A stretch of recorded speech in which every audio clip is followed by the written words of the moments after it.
좋아요와 구독하기는 사랑입니다. 안녕하세요. 반갑습니다. 부동산입니다. 9월 17일 월요일 새로운 한 주가 시작됐습니다. 9월도 절반이 뚝딱 지났네요.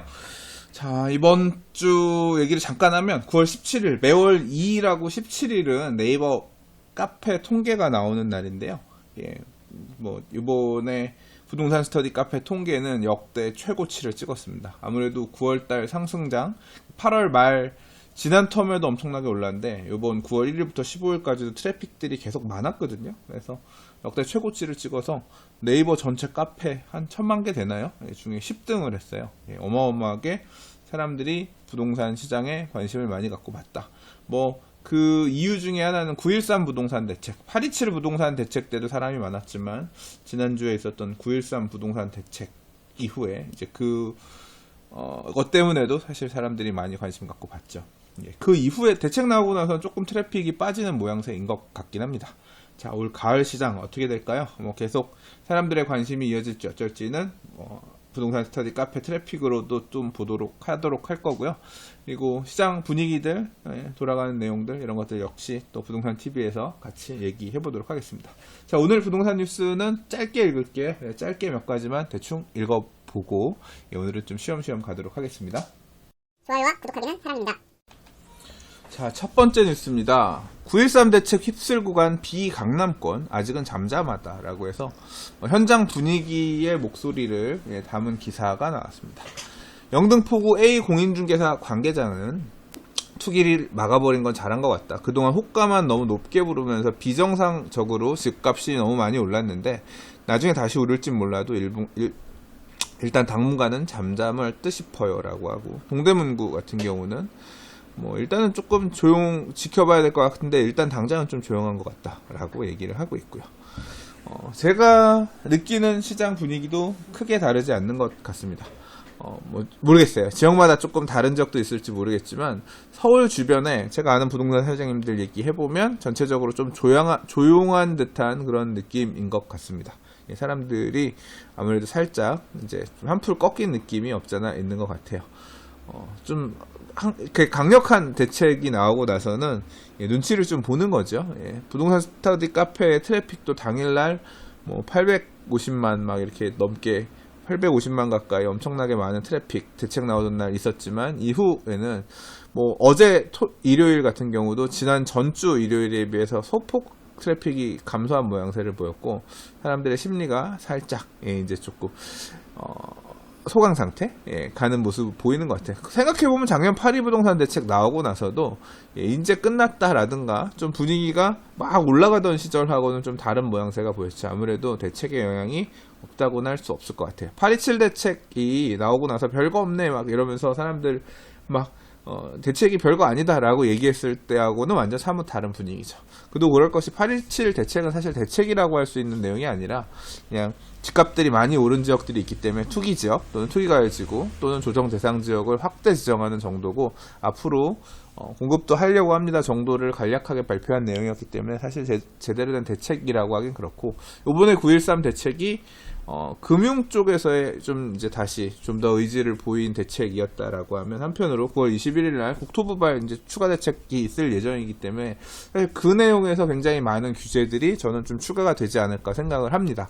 그래서 그 내용이 나오면 사실 다시 한번 또 이 대책 어떤 이런 제도들이 무엇을 목적으로 해서 어떻게 우리들을 구속할 것인가 좀 따져보고 검토해 봐야 될 그런 상황이 될 것 같아요. 9월 21일 날 대책 9월 21일이면 며칠 남지도 않았네요. 그때 조금 더 보도록 하겠습니다. 자, 다른 지역 분위기도 좀 보도록 할게요. 집 보자던 약속 모두 취소, 몸살이는 강남 부자들이란 타이틀의 이데일리 기사인데요. 9.13 대책 이후에 첫 주말 주택시장 보니까 고가주택이 많은 강남권은 분위기가 썰렁하고 세부담이 보유세 부담을 키우겠다 라고 했으니까 상황 좀 더 지켜보자. 강북권 수요자들 같은 경우는 더 기다려야 될지 고민이다 라고 합니다. 한번 볼까요? 자, 성동구 행당동의 관계자, 매수무지가 확 줄었습니다. 그래도 실수요자는 신중을 기하면서도 움직이고 있어요. 지난 주말에도 실거주 목적의 젊은 부고객은 집을 보고 갔습니다. 강북 성동구 얘기네요. 자, 강남은 어떤가 볼게요. 분위기가 싸늘합니다. 다들 이건 완전히 세금 폭탄 아니냐는 반응이에요. 아무래도 이 동네는 종합부동산세 내는 분들이 많으니까요.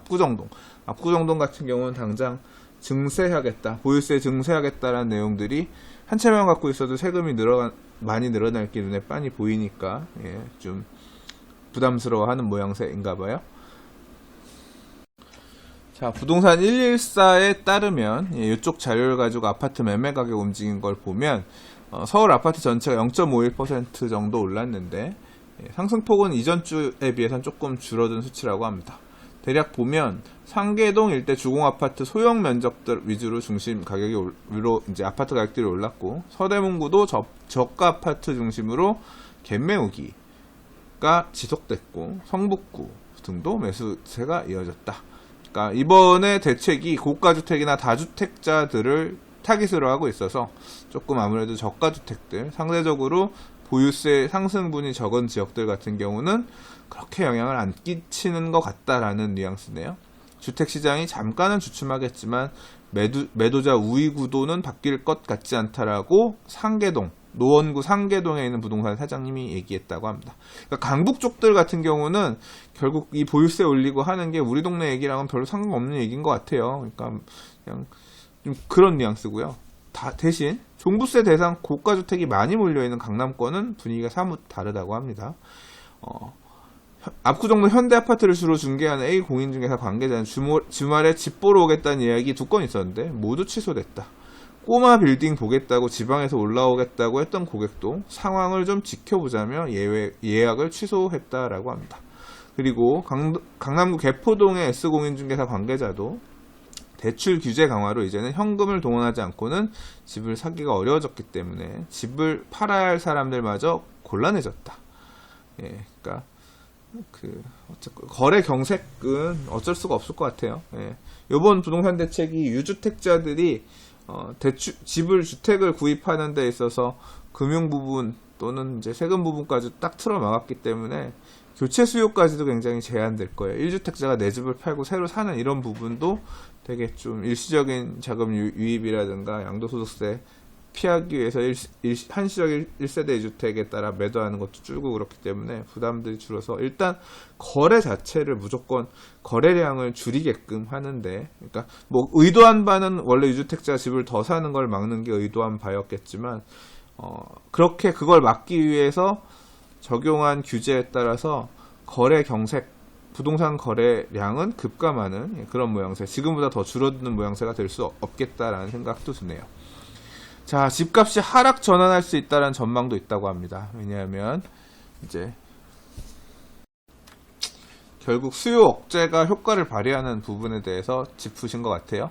대출이 많이 어려워져서 수요자들 사고 싶은데 못 사는 상황이 생기기 때문에 결국 받아 먹어줄 사람이 없으니까 호가를 높인다고 하더라도 돈이 딸려서 사람들이 돈이 줄리기 때문에 못 사기 때문에 거래가 줄면 매매가도 좀 압박을 받지 않겠냐, 뭐 이런 식까지도 말씀하신 분이 있다고 하네요. 자, 9.13 부동산 대책 이후에 추가 대책도 지금 예견되어 있는 상황이고, 또 바로 이어서 추석이기 때문에 장이 어떻게 움직일지는 추석 이후의 모양새가 좀 드러날 것 같습니다. 찬바람 불면서 이제 식어갈 거냐, 정부가 원했던 방향대로 좀 조정받으면서 가격이 떨어질 거냐, 아니면 지금 당장 시장 참여자들, 중개업자 사장님들 얘기도 강북 지역이랑 강남 지역이랑 약간 온도차가 있기 때문에 어떻게 영향을 끼칠지 좀 봐야 될 것 같습니다. 저는 9.21 대책에서도 꽤나 강력한, 말 그대로 이제 국토부 대책은 투기과열지구에서의 뭐 정비사업 제재라든가 뭐 등등 이런 본격적인 규제를 담은 내용들이 나올 거기 때문에 그런 것들도 향후 시장에 꽤 영향을 끼칠 만한 가능성이 있다고 생각되는데요. 나중에 다시 얘기할게요. 좋아요와 구독하기는 사랑입니다. 자, 매일경제신문에서는 좀 흥미로운 기사를 단독으로 이렇게 가져오셨네요. 자, 이 다세대 연립주택을 7층에서 10층까지 지을 수 있게끔 용적률이랑 층고 조건 완화 추진하겠다는 얘기입니다. 서울의 도심의 주택 공급 확대 대책으로서 기존의 재건축은 꽉 묶는 대신에 도심의 단독주택지의 규제는 완화하겠다라는 얘기인데요. 자, 9.13 대책에서도 어느 정도 언급이 되었던 얘기입니다. 소규모 주택, 빈집 및 소규모 주택 정비에 관한 특례법에 따른 사업들은 다 소규모 사업들이에요. 아파트 짓는 사업도 있어요. 그리고 단독주택 다세대 주택을 정비하는 사업도 있고, 아파트 짓는 사업은 1만 제곱미터 이하에서만 할 수 있기 때문에 대단지 아파트가 나올 수는 없습니다. 소규모 정비 사업 방식 중에서 가로주택 정비 사업, 소규모 주택 정비 사업, 소규모 재건축 사업, 그리고 자율주택 정비 사업 3개가 있는데, 자율주택 정비 사업은 뭐 2호 이상 10호 조례로 뭐 완화하게 되면 18호 정도까지도 사업을 할 수가 있는데, 좀 사실 그거는 사업이 가는 과정에서 좀 분쟁이 막 이렇게 여러 가지 이렇게 의견들을 조율하는 과정이 어려워서 잘 못 가고 있는데, 가로주택 정비 사업 같은 경우는 가고 있죠. 근데 가로주택 정비 사업이 서울시 같은 경우는 층고 제한이 있습니다. 원래 가로주택 정비 사업은 15층까지 지을 수 있는데, 서울시 같은 경우는 조례로 7층 이하로 강화를 해놨거든요. 근데 지금 이 기사의 내용은 뭐냐면, 서울시가 그걸 좀 풀겠다는 얘기입니다. 조례로 강화해놨던 부분을 약간 완화해주겠다. 기존에 7층까지 지을 수 있도록 해놨던 거 10층까지로 좀 늘리겠다. 이거 올려야 된다. 압박 요구들 많이 있었거든요. 이제 그런 부분 좀 포함됐고요. 임대주택 비율을 10%만 늘리더라도 용적률을 최대 250%까지 올려줄 수 있게끔. 그리고 이런 정비사업 하는 데 있어서 비용 문제가 항상 크거든요. 근데 이 도시정비기금에서 빌려주는 기간도 뭐 최대 5년에서 8년까지로 늘릴 수 있게끔 여러 가지 이런 소규모 정비 사업에 대한 완화 인센티브들을 주겠다라고 하는 건데요. 자, 이런 소규모 주택 정비 사업에 투자하는 분들 입장에서는 이런 인센티브를 제대로 다 받아먹을 수 있다라고 하면 좋겠지만, 현실적으로 하는 분들, 기사에도 보면 알겠지만 이런 의견도 있어요.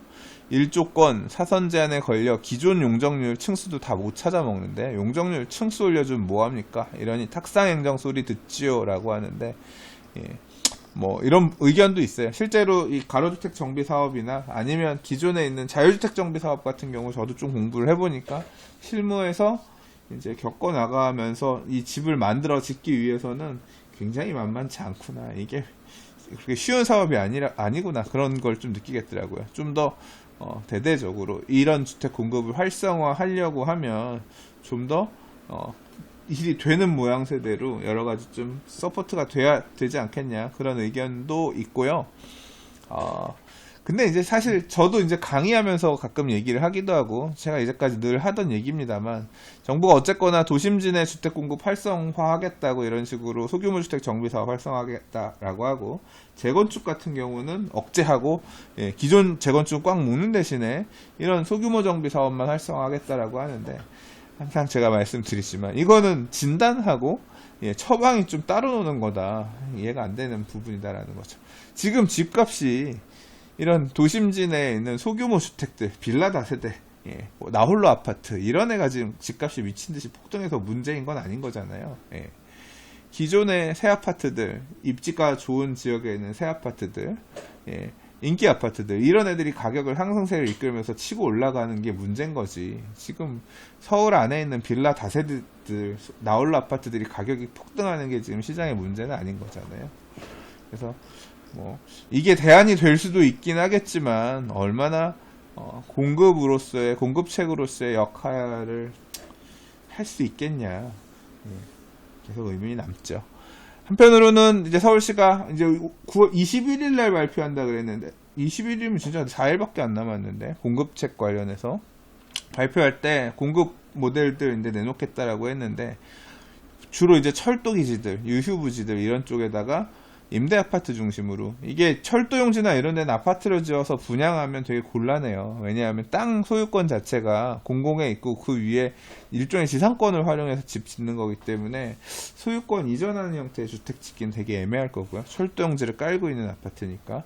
그래서 이런 주택 공급이 얼마나 시장에 실효성 있게, 임대 사업, 임대 물량, 임대 공급이 확정되면서 이게 그런 수요들은 어느 정도 잠재워줄 수 있겠지만, 이제 매매 수요들, 내 집을 좀 양질의 괜찮은 주거 지역에서 살려고 하는, 지금의 이제 타겟팅이 되고 있는, 문제가 되고 있는 그런 수요들을 잠재울 만한 적절한 공급을 하기 위한 지역들, 이런 데는 어디 나올까? 그러니까 결국 그린벨트 어디 풀 거냐? 인서울 안에서는, 서울시에서도 뭐 용적률, 주거 비율, 기존의 일반 상업지나 준주거 지역에 있는 주거 비율을 높여주는 형태로 해서 기존 주택 공급을 좀 확대해 나가겠다 이런 뉘앙스로 얘기를 했는데 이제 그런 부분도 국토부 발표와 더불어서 서울시가 보조를 맞춰서 내야 될 것 같고 그다음 가장 큰 관심사는 그린벨트 어디 풀 거냐 어디에다가 아파트 지을 거냐 서울 안에서도 택지를 만든다고 하면 어떤 지역에 택지를 만들 거냐 뭔가 이전을 시켜서 해야 되니까요. 이런 내용들이 아마 21일 날 뚜렷하게 모양새가 나올 것 같은데요. 또 그때 못 나올 수도 있어요. 사실 어떻게 보면 왜냐하면 이게 그냥 하겠다라고 해서 되는 게 아니라 할 수 있는 건지 가능성 보고 수기를 거쳐서 내야 되는 거니까 아무튼 이 부분도 좀 기다려야 할 부분인 것 같습니다. 좋아요와 구독하기는 사랑입니다. 자, 오늘 준비한 마지막 기사입니다. 서울 뺨치는 광주 대구 집값 10억 원 넘본다 라는 제목의 기사입니다. 저도 얼마 전에 얘기 듣고서 좀 체크해보고 진짜 놀랬어요. 매물도 없고 가격도 비싸서 어디가? 전라남도 광주 부동산 얘기를 들었었거든요. 작년만 하더라도 서울에 새 아파트 한강변? 아니, 한강변도 아니에요. 새로 지은 신축 아파트 30평대가 10억 원 넘는 거, 10억 클럽이다라고 해서 10억 원 넘었다라는 게 하나의 어떤 상징적인 징표로 받아들여지면서 10억 클럽 얘기들을 해갖고 저도 부동산 뉴스 얘기하면서 몇 번 얘기한 적이 있는데요. 요새는 뭐 서울은 이제 10억 클럽은 되게 흔해졌고 20평대 10억 클럽도 많이 생겼죠. 자, 근데 그 10억 클럽이 이번엔 지방으로 갔습니다. 지방 부동산 하면 이제까지 우리가 계속 생각해왔던 거, 또 전문가들이 맨날 그렇게 얘기를 했던 부분이 뭐냐면 양극화가 심해지면서 지방의 집을 팔고 서울에 하나 살려고 한다. 그래서 지방 부동산 가격은 계속 빠질 거고 서울만 오를 거다라고 했는데 그렇지 않은 지금 현상이 나오기 시작했어요. 자, 광주의 부동산 가격이 10억을 넘본다 그랬는데요. 대략 표 보면 이래요. 광주 봉선동에 있는 한국 아델리움 3차 아파트가 올 1월 달에는 5억 2천에 거래됐는데 8월 달에는 8억 5천만 원까지 거래가 됐고 지금 호가가 9억 3,500이랍니다. 광주 남구 봉선동에 있는 제일 풍경채 엘리트파크 아파트 같은 경우는 1월 달에 4억 3천에 팔렸던 게 7월에 7억 5,800에 거래됐고 지금 호가가 9억이랍니다. 당장 올 1월 달 거래된 가격에 딱 200만큼 올랐네요. 대구 수성구 만천동 같은 경우 화성 파크드림이 올 초에 7억 5천 거래됐던 게 9억까지 거래됐고 9억 2천에 호가가 나오고 수성구 범어동의 더 하우스 범어 분양권 같은 경우도 9억 7천만 원 정도 선이 시장 가격 거의 10억에 가깝다라고 합니다. 이거 보면 그러면 또 그런 주장도 좀 안 맞는 것 같아. 어떤 주장? 양극화가 심해진다. 부동산 양극화가 심해지면서 지방 부동산은 팔려고 하고 똘똘한 한 채 현상에 의해서 서울 것만 올라간다라고 하는 어떤 주장이 이런 자료를 보면 좀 약간 논박이 된다고 해야 되나? 덜 올랐던 애들이 쫓아가면서 이 부산이라든가 경남권이 막 올라가던 시절에 배제되었던 대구나 광주 쪽이 지금 올라가는 건지 저도 어떻게 이 부분을 해석해야 될지는 잘 모르겠어요. 자, 그 해석을 같이 해보자라는 뜻으로 얘기를 드린 것보다는 말씀드린 것처럼 일단 이번 상승장에서 지방에 있는 대장 광역시급 아파트 중에서도 30평대가 이제 9억을 돌파하고 10억을 향해 가는 데들이 나오고 있다. 놀랍죠? 자, 그에 비해서 폭락하는 울산, 부산 공급 과잉 상태거나 지역 산업 기반이 무너진 광역시 값은 맥을 못 치고 있는데 해운대는 전년 동월 대비 3.46% 급락하면서 부산에서 가장 크게 떨어졌고 지금 뭐 해운대 우동 같은 경우 5월에 11억 5천 팔렸었는데 지난달에는 10억에 팔리면서 1억 5천 정도 빠졌다고 하고 부산 미분양 주택은 3,266가구로 전년도 동월 752가구에 비해 4배 가량 늘었다. 울산은 완전히 뭐 시장이 초토화됐다라고 하고요. 자, 제가 지난 시장에서 서울 부동산 시장을 보면서 진짜 눈여겨봐야 되는 거 무시할 수 없는 게 바로 미분양입니다. 미분양이 나면 분양가를 낮추거나 할인 분양을 하기도 하고 결국은 잘 팔리면 할인 분양할 필요 없고 또는 그냥 정상가대로 분양한다고 하면 미분양이 쌓이지 않거든요. 서울도 아직까지는 미분양이 없고 당분간 뭐 미분양이 없을 수 있겠습니다만 사실 어떻게 보면 부동산 시장의 열기는 재작년만 하더라도 보면 서울보다 사실 부산 쪽이 전 더 뜨거웠던 것 같거든요. 오히려 이제 작년 말부터 올해 들어서 이제 서울이 더 뜨거웠던 거지. 그래서 부산의 이런 지금 상반된 광주라든가 대구에 비해 상반된 모습을 보면 이 기사에서도 얘기하고 있지만 공급과인 상태이거나 이 공급에 대한 부분을 참 무시할 수가 없겠구나 그런 생각이 드네요. 네, 뭐 이제 앞으로 제가 그 블로그에도 글을 썼고 부동산 TV에서 제가 말로써 옮긴 적이 있나 없나는 모르겠는데 이제 이 지금 옮긴 적 있네요. 생각해 보니까 예.